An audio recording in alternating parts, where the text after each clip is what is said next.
할렐루야. 자, 2월 23일 목요일 새벽 기도 시간입니다. 제가 오늘 좀 스케줄이 있어서 목요일 새벽 기도는 먼저 이렇게 녹화를 하고 이렇게 쉐어를 하게 됐습니다. 여러분들 이해해 주시기 바라고요. 우리 같이 묵상 기도 하시면서 목요일 새벽 기도 시작하겠습니다.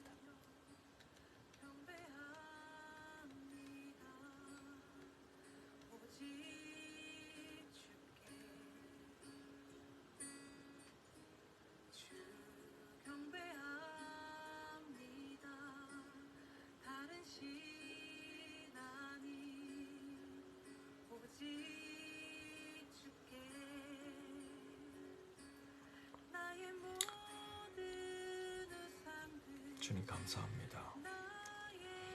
하나님 이 아침도 이 새벽도 주님의 말씀과 함께 하루를 시작합니다.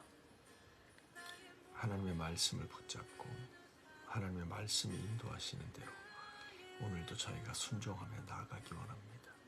아버지, 작은 것에서부터 주의 뜻을 구하고 작은 것에서부터 하나님을 의지하는 그런 날이 되기를 원합니다. 주여, 주의 진리의 말씀으로 이 시간도 역사하여 주옵소서. 예수님의 이름으로 기도합니다. 아멘. 아멘. 자, 오늘 하나님께서 주시는 말씀은 사무엘상 16장 14절부터죠. 23절까지 말씀입니다. 여호와의 영이 사울에게서 떠나고 여호와께서 부리는 악령이 그를 번뇌하게 한지라. 사울의 신하들이 그에게 이르되, 보소서, 하나님께서 부리시는 악령이 왕을 번뇌하게 하온지라. 원하건대 우리 주께서는 당신 앞에서 모시는 신하들에게 명령하여 수금을 잘 타는 사람을 구하게 하소서. 하나님께서 부리시는 악령이 왕에게 이를 때 그가 손으로 연주하면 왕이 나으시리라 하는지라. 사울이 신하에게 이르되, 나를 위하여 잘 타는 사람을 구하여 내게로 데려오라 하니, 소년 중 한 사람이 대답하여 이르되, 내가 베들레헴 사람 이새의 아들을 본즉 수금을 탈 줄 알고 용기와 무용과 구변이 준수한 자라. 여호와께서 그와 함께 계시더이다 하더라. 사울이 이에 전령을 이새에게 보내어 이르되, 양치는 내 아들 다윗을 내게로 보내라 하매, 이새가 떡과 한 가죽 부대의 포도주와 염소 새끼를 나귀에 실리고 그의 아들 다윗을 시켜 사울에게 보내니, 다윗이 사울에게 이르러 그 앞에 모셔 섬에 사울이 그를 크게 사랑하여 자기의 무기를 드는 자로 삼고, 또 사울이 이새에게 사람을 보내어 이르되, 원하건대 다윗을 내 앞에 모셔 서게 하라. 그가 내게 은총을 입었느니라 하니라. 하나님께서 부리시는 악령이 사울에게 이를 때 다윗이 수금을 들고 와서 손으로 탄즉 사울이 상쾌하여 낫고 악령이 그에게서 떠나더라. 아멘. 살아계신 하나님의 말씀입니다. 자, 오늘 본문 말씀은 사울과 다윗의 첫 만남입니다. 그렇죠? 좀 불행한 세팅 가운데서 만나게 되지만 다윗과 사울의 첫 만남이 그려진 본문으로 함께 묵상하시면서 주의 말씀 또 찾아보도록 하겠습니다. 같이 묵상합니다.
말씀드린 것처럼 오늘 본문은 사울과 다윗의 첫 만남입니다. 우리가 아는 바와 같이 하나님께서는 그 사울을 이제 버리시고 다윗을 기름 부어 이스라엘의 두 번째 왕, 하나님 마음에 합한 왕으로 세워 가십니다. 그 복잡한 내용들을 저희들이 다 헤아릴 수는 없겠지만 그래도 우리가 이해할 수 있는 범위 내에서 다윗은 하나님 앞에 세움을 받고 사울은 하나님 앞에 넘어져가는, 하나님을 의지하고 하나님의 말씀을 붙들기보다 점점 자신의 군사들을 모집하고 주변의 다른 나라들과 같이 이제 나라다운 나라, 왕의 권력과 제도와 군사력에 의지하는 그런 나라가 되면서 이제 전쟁을 좀 할 줄 아는 왕이 되어가면서 이제 적절하게 하나님 앞에 불순종하면서 또 적절하게 순종하면서 하나님 말씀을 지킬 건 지키고 또 하나님 말씀이 좀 부담스러운 거는 선별적으로 순종하는, 순종이지만 순종이지 않은 순종, 그런 애매한 그 신앙으로 전락하죠. 그래서 하나님은 사울을 폐위시킵니다. 그리고 하나님 마음에 합한, 부족하지만 뭐 사람은 다 부족하죠. 부족한 것은 문제가 되지 않습니다.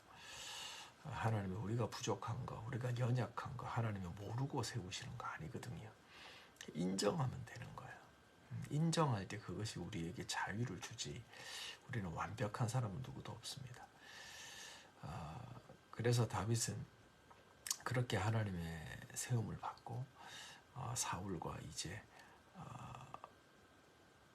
소위 말해서 이제 그 역할을 바꾸게 되는 거죠. 오늘 본문을 보면 좀 흥미로운 몇 가지가 있습니다. 첫 번째 보면 14절 말씀, 여호와의 영이 사울에게서 떠나고, 우리가 오늘 본문 큐티의 내용이 14절부터라서 그렇지 16장 전체를 쭉 순서대로 읽고 가다 보면 13절과 14절이 이게 연결이 돼요. 뭐냐면 13절에서 사무엘이 기름을 가져다가 다윗에게 기름 붓잖아요. 그렇죠? 그러자 어떤 일이 일어나냐면 그날 이후로 다윗이 여호와의 영에 크게 감동되더라, 이렇게 돼요. 그러니까 13절에서 성령이 다윗에게 임하는 거예요. 충만하게 임하는 거죠. 그리고 14절에서는 사울에게서 성령이 떠나요. 그러니까 다윗에게는 성령이 임하고 사울에게는 떠나는 이 희비가 교차하는 걸 보게 되는 거예요. 근데 우리가 이 내용이 왜 중요하냐면 지금 사울에게서 하나님은 떠나고 하나님의 뜻은 이제 다윗에게로 옮겨갑니다. 아직 실제적으로 법적으로 사울이 왕자에 남아있지만 이미 그는 이스라엘 왕이 아닌 거죠. 하나님의 관점에서. 이제 시간만 남아있는 거예요. 밑동이 잘려진 나무와 같은 거예요. 그렇게 왕이 바뀌는 것과 하나님의 성령이 임하고 떠나는 게 이렇게 연동이 돼 있는 것처럼 보이는 거예요. 사랑하는 성도 여러분, 우리가 이 짧은 13절과 14절의 내용 가운데서 한 가지를 좀 생각해 봐야 됩니다. 그게 뭐냐면 한 사람은 왕이 되고 한 사람은 왕자에서 내려옵니다. 그것이 성령의 충만과 성령의 떠남과 연관이 되어 있다는 겁니다. 우리가 하나님을 할 때, 하나님의 일을 할 때, 하나님께서 부탁하신 사명을 감당할 때 우리가 하나님께 붙들린 바 종이 된다는 것은 하나님의 성령의 충만함을 받는 거예요.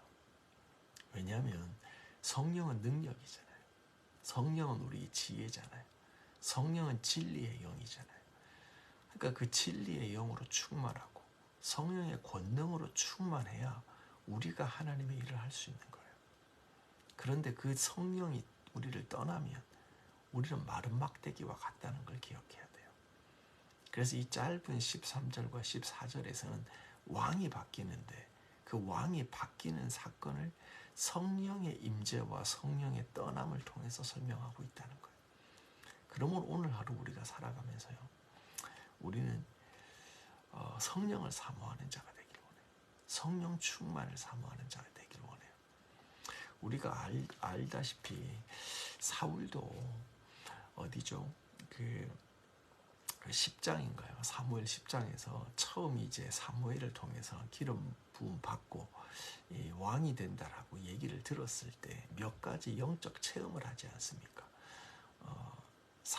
사무엘의 예언대로 상황들이 펼쳐지는 것들, 그리고 그가 산당으로부터 내려오는 예언자 그룹들을 만났을 때 성령이 그에게 크게 임하죠.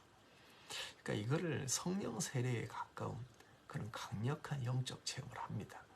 그랬을 때 성경은 그가 새 사람이 되었다라고 얘기해요. 여기서 새 사람이라는 건 뭐냐면 육적인 사울이 이제는 영적인 사울이 됐다는 거예요. 육적으로만 바라보고 육적으로만 듣던 사울이 이제는 영적인 눈과 영적인 귀가 열렸다는 거예요. 하나님이 임재했다는 거예요. 그렇죠? 그렇게 해서 이스라엘의 왕이 되어진 거예요. 그런데 그가 하나님께 버림을 받으면서 이 하나님의 성령이 그를 떠나게 되는 거죠. 그래서 성령 충만은 되게 중요합니다, 여러분. 진리의 영이 충만하여서 그 성령의 조명 가운데 말씀을 읽는 것과 그래야 깨달아지는 거예요. 내 지성으로 내 혼으로 읽는 게 아니라 진리의 영이 조명하여 주시는 것 가운데 말씀을 읽는 게 되게 중요해요. 능력뿐만이 아니라 말씀을 깨닫는 것도 이 성령 충만하고 연관이 깊은 거죠. 하여튼 그렇습니다. 그래서 이렇게 성령이 떠나자 이 사울에게 즉각적으로 무슨 증상들이 나타나냐면 번뇌가 시작이 돼요. 번뇌. 여호와께서 부리시는 악령이 그를 번뇌하게 한지라. 사울의 신하들이 그에게 이르되 보소서 하나님께서 부리시는 악령이 왕을 번뇌하게 하온즉. 여기서 번뇌는 고통이에요. 성령이 떠나자 사울에게 고통이 찾아와요. 이 고통을 신하들은 영적인 것으로 진단을 합니다. 그리고 그 소위 현대 지금 버전으로 음악치료, 수금을 잘 타는 음악치료사를 찾죠. 그러니까 우리가 사실은 뭐 찬양 인도자들 중에도 뭐 악기를 잘 연주하는 연주자가 있고, 또 악기는 뭐 잘하면 좋지만 악기는 좀 떨어지는데 영적인 예배 인도자, 찬양 인도자가 있잖아요. 그러니까 그런 거예요. 그래서 사울이 번뇌가 찾아올 때 자기도 알지 못하는 그런 원인을 알 수 없는 고통이 찾아올 때 예배드리면서 그 고통을 치유하는 그런 음악 치료자, 예배자, 이런 방법을 신하들이 추천하는 거죠. 그래서 다윗이 피게 됩니다.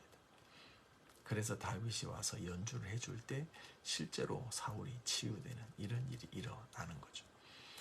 근데 두 번째 여기서 제가 여러분들하고 같이 묵상해 보기를 원하는 게 뭐냐면 성령이 떠나고 사울에게 찾아온 이 고통의 원인이 무엇일까라고 하는 거예요. 그 목사님 영적인 거죠. 물론 영적인 거죠. 근데 조금만 더 묵상을 해보면 사실 인생의 고통이라는 건 원인이 다 있게 돼 있거든요. 그런 의미에서 사울이 최근에 경험했던 가장 그 고통스러운, 본인도 받아들이기 힘든 그 사건이 뭐가 있었을까요? 그게 뭐냐면 사무엘을 통해서 그가 아말렉 전투를 통해서 하나님께서 완전 아말렉을 멸해라. 내가 그들을 심판할 거다. 이건 내가 그들을 벌하는 전쟁이다. 전멸시켜라. 라고 하나님이 말씀하시고 사울을 보내잖아요. 근데 사울이 하나님의 말씀을 거역하죠. 그래서 좋은 거 남겨두잖아요. 불순종하잖아요. 이 사건이 결정적인 이유가 되어서 하나님은 사울을 버리십니다. 그러면서 하나님께서 사무엘을 통해서 사울에게 말씀을 전달하죠. 하나님이 당신을 버리셨습니다. 바로 이겁니다. 최근에 사울이 경험한 가장 힘든 사건이 뭐냐면 버림받은 사건입니다. 하나님께 버림받았다는 abandoned, 버림받았다는 그 충격적인, 여전히 그는 왕의 진미를 먹고요. 이스라엘의 첫 번째 권력자입니다. 법적으로, 물리적으로, 생활적으로, 상황적으로 이전과 똑같습니다. 근데 그는 사무엘을 통해서 하나님의 선명한 뜻을 전달받습니다. 그것은 하나님이 사울을 버렸다는 것. 여러분 입장 바꾸고 생각해 보세요. 이거는 끔찍한 일입니다. 충격적인 일입니다. 그러므로 그 일이 사울의 마음속에 남아서 그에게 깊은 고통을 가져다 주었다고 저는 생각해요.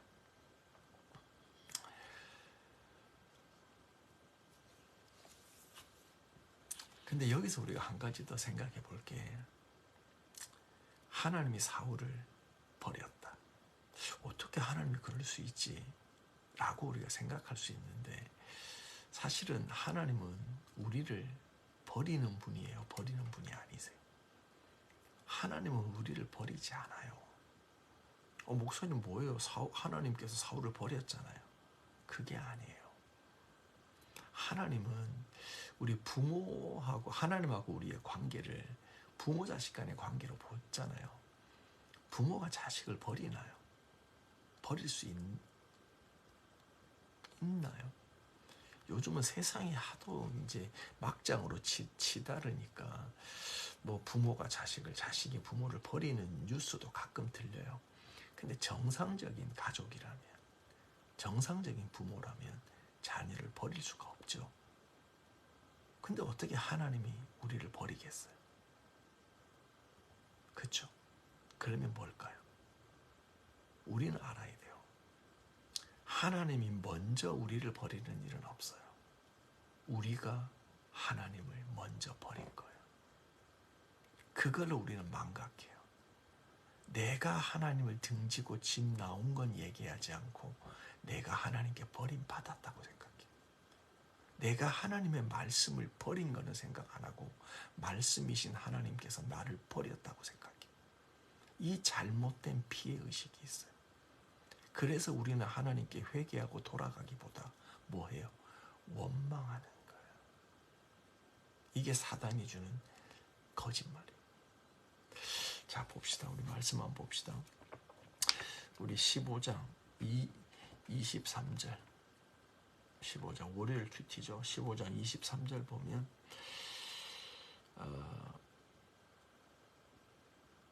15장 23절 22절부터요. 사무엘이 이르되 여호와께서 번제와 다른 제사를 그의 목소리 청정하는 것보다 좋아하셨나이까. 순종이 제사보다 낫고 듣는 것이 수양의 기름보다 낫습니다. 이는 거역하는 것은 점치는 죄와 같고 완고하는 것은 사신에게 살아있는 우상에게 전하는 죄와 같습니다. 그 다음입니다. 왕이 여호와의 말씀을 버렸으므로 여호와께서도 왕을 버려 왕이 되지 못하게 하였습니다. 여러분 보이세요? 우리가 먼저 하나님을 버린 거예요. 사울이 먼저 하나님을 버린 거예요. 그래서 하나님과의 관계가 깨진 거예요. 이것뿐만이 아니에요. 26절 화요일 큐티죠. 26절. 사무엘이 사울에게 이르되 나는 왕과 함께 돌아가지 않겠습니다. 이는 왕이 여호와의 말씀을 버렸으므로 여호와께서 왕을 버려 이스라엘의 왕이 되지 못하게 하셨나이다. 아멘. 사랑하는 성도 여러분, 하나님은 우리를 버리지 않습니다. 우리가 하나님을 버리죠. 우리가 하나님의 말씀을 버리죠. 우리가 하나님과의 임마누엘을 파괴시키죠. 잊어버리죠. 그리고 우리가 원하는 대로 달려가죠. 바알에게, 우상에게 달려가고 세상에게 달려가고 내 자아가 원하는 대로 달려가죠. 그러면서 우리는 하나님을 원망해요. 그게 아니에요. 사울이 하나님께 버림받은 건 하나님이 버리신 게 내친 게 아니에요. 이미 사울이 하나님의 말씀을 버리고 하나님을 버린 거예요. 이런 얘기는 어디에 나오냐면 처음에 하나님께서 사무엘과 대화하면 이스라엘 백성이 왕을 자꾸 원하는데 하나님 이거 주의 뜻이 아니잖아요. 근데 왜 왕정을 허락하세요? 라고 할 때부터 나왔던 얘기예요. 8장 7절로 가볼게요. 8장 7절에 보면 이 아픈 얘기, 하나님의 아픈 마음이 그대로 드러나요. 8장 7절이에요. 6절부터 우리에게 왕을 주어 우리를 다스리게 하라 했을 때 사무엘이 그것을 기뻐하지 아니하여 여호와께 기도합니다. 7절입니다. 여호와께서 사무엘에게 이르시되 백성이 너에게 한 말을 다 들으라. 이는 그들이 너를 버림이 아니요 나를 버려 자기의 왕이 되지 못하게 하였느니라. 아멘. 사랑하는 성도 여러분, 하나님이 이스라엘 백성을 버린 게 아니에요. 이스라엘 백성이 시도 때도 없이 하나님을 버리고 하나님을 등지고 하나님을 배신하고 떠났던 거예요. 그래서 하나님은 그들과 함께 하기를 원하시는데, 영원토록 함께 하기를 원하시는데 그 관계가 깨지는 거예요. 원인이 하나님께 있는 게 아니에요. 시작이 하나님께 있는 게 아니에요. 시작이 우리에게 있는 거예요. 깨진 관계의 책임이 상대방에게 있는 게 아니라 나에게 있는 거라 이 말이에요. 여기서 우리는 생각해 봐야 됩니다. 우리가 누군가에게 버림받았다. 누군가를 생각할 때 나에게 어떻게 이룰 수 있냐 라고 생각하는 그 병든 관계, 깨진 관계들, 그 피해의식 속에 우리가 있지는 않습니까? 나의 잘못은 1도 없는 것처럼 내가 원인인데, 내가 어쩌면 핵심인데, 내 잘못인데 그거는 잊어버리고 상황 탓, 사람 탓하고 있지 않느냐 이 말이죠. 우리가 먼저 버린 거예요.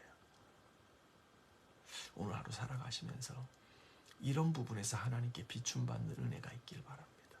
그리고 주님께로 더 가까이 돌아가는 저와 여러분이 되시기를 바랍니다. 아멘. 아멘. 자,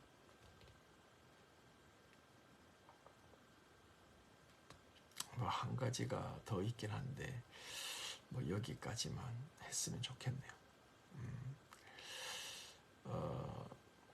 간단하게 2가지를 살펴봤죠. 우리들의 삶에서 성령 충만은 되게 중요하다. 지혜와 진리와 계시의 영이 우리 가운데 계셔야 우리들이 내 생각 갖고 사는 것보다 더 퀄리티 있는 삶을 삽니다. 능력의 면에서도 마찬가지입니다. 능력의 부족함은 하나님이 채워주시는 겁니다. 그게 성령이 우리 가운데 공급해 주시는 거죠. 2번째, 사울에게 고통이 찾아왔듯 우리에게도 고통이 있습니다. 그 고통의 원인이 뭐라는 거죠. 그것은 사울에게 찾아온 고통은 하나님께 버림받는 겁니다. 근데 그 고통의 원인이 하나님께 있는 것 같지만 사울은 자신이 저지른 일 때문에 고통받는 거예요.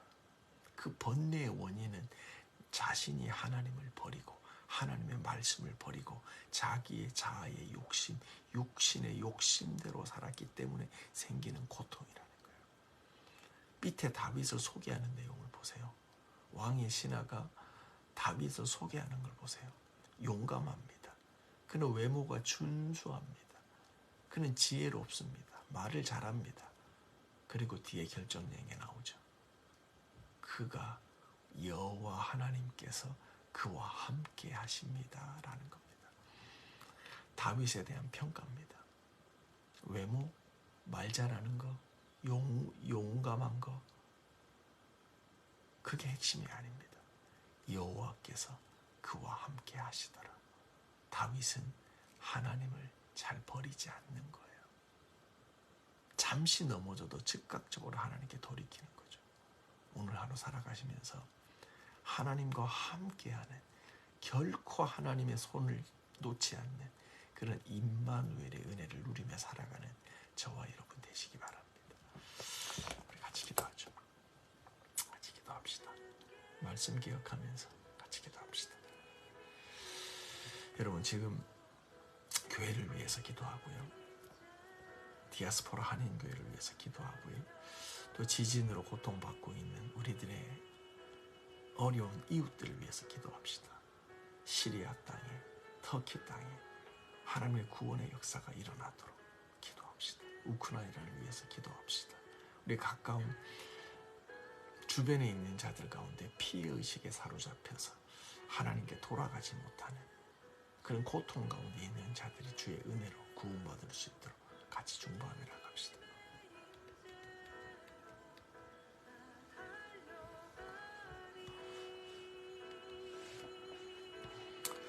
하나님 감사합니다. 하나님, 이 시간도 주님 의지하며 나갑니다. 하나님, 주의 성령을 사모하며 나갑니다. 하나님의 영이 계신 곳에 자유함이 있습니다. 진리의 영이 오셔서 우리를 모든 거짓의 사슬에서 끊고 하나님의 말씀과 진리로 붙잡아 주옵소서. 오늘도 하나님, 우리 안에 멀어진 것들이 좁혀집니다. 우리들의 욕심과 인간적 생각으로 멀어진 것들, 사단에게 속아서 아버지, 우리가 주님께로 멀어진 것들 임마누엘 하지 못하고 하나님, 내가 나의 욕심과 생각으로 불순종으로 살았던 시간들이 내려놔지고 하나님께로 나아갑니다. 무거운 것들, 바위같이 딱딱한 마음들이 녹아집니다. 우리 안에 굳은 목, 곧은 목, 하나님 교만한 것들이 녹아집니다. 하나님 앞에 겸손한 어린아이와 같은 마음이 됩니다. 주님, 우리가 말씀을 버렸습니다. 하나님, 내가 여호와를 버렸습니다. 하나님이 내 삶의 두 번째, 세 번째 우선순위에서 계속적으로 멀어져 갑니다. 주의 말씀을 버렸으므로 하나님의 관계가 온전할 수가 없습니다. 주님, 이런 잘못된 피해의식 속에서 하나님 일어납니다. 하나님 말씀이 우리들의 삶이 충만하여 넘버원이 되고 오늘도 주님이 이끄시는 삶이 되어지기를 원합니다. 오늘도 하나님이 세우신 이 땅의 교회들 가운데 이 역사가, 하나님 이 은혜가, 이 비춤이, 이 조명이 있게 하여 주십시오. 아버지, 육신대로 살면 반드시 죽거나 아버지 영으로 몸의 행실을 죽이면 산다 하였습니다. 아버지, 영적인 교회, 런던 열방교회가 영적인 교회, 아버지 런던 열방교회 모든 성도가 영적인 그리스도인들이 될 수 있도록 성령 하나님 인도하여 주시옵소서. 아버지, 고통받는 땅의 시리아와 터키 땅이 하나님의 은혜와 긍휼을 부어주시고 복음의 역사, 구원의 역사, 하나님께서 우리가 설명되지 않고 이해될 수 없는 비극 가운데 하나님의 은혜와 긍휼과 자비가 넘쳐날 수 있도록 하나님 구원받는 숫자가 늘어날 수 있도록 하나님 인도하여 주세요. 우리들의 삶에 하나님의 구원과 부흥이 임합니다. 주님 인도하여 주세요. 주님 말씀 따라 살아갈 수 있도록 주님 역사하여 주시옵소서. 하나님 감사합니다. 하나님, 이 아침도 주의 성령의 충만함을 구합니다. 진리의 영이 오십시오. 능력의 영이 오십시오. 온유하고 인내의 영이 오십시오. 그래서 우리 안에 성령의 열매를 맺어가 주십시오. 충성되고 온유하고 자비하고 선하고 오직 성령의 열매들을 저희 가운데 맺어 주십시오. 지혜의 영이 오시고 말씀의 영이 오셔서 우리가 하나님의 말씀을 읽을 때 깨닫게 하여 주십시오. 주님, 이디오피아 내시처럼 읽으나 무지한 것이 아니라 진리의 영께서 가르치는, 그래서 깨닫고 하나님의 음성을 듣는 그런 말씀 읽기가 될 수 있도록, 삶이 될 수 있도록 성령 하나님 역사하여 주옵소서. 주님, 피해의식 가운데 고통받는 자들이 있습니까? 오늘 말씀 가운데 치유됨을 선포합니다. 아버지, 문제의 원인을 인생과 사람 탓으로 돌리면서 여전히 피해자라는 생각 속에 빠져 있는 자들, 아버지 건져 주십시오. 내가 주께로 돌이킴으로 다르게 보이고 모든 것이 달라집니다. 하나님 의지하고 주님만 구하며 나갑니다. 아버지, 세상의 다른 평가의 조건들, 말을 잘하고 인물이 좋고 아버지 똑똑하고 이런 것이 아니라 오직 여호와께서 함께하는 사람이라는 그 임마누엘의 은혜가 우리들의 삶에 넘치는 날이 되게 하여 주시옵소서. 우리 캠퍼스와 직장과 가정과 모든 부르심의 자리에서 살아가는 모든 열방의 지체들, 예배자들 축복합니다. 디아스포라 교회를 축복합니다. 하나님, 오늘도 하나님의 큰 은혜로 함께하여 주옵소서. 예수님의 이름으로 기도합니다. 아멘. 아멘. 여러분 계속 기도하십시오.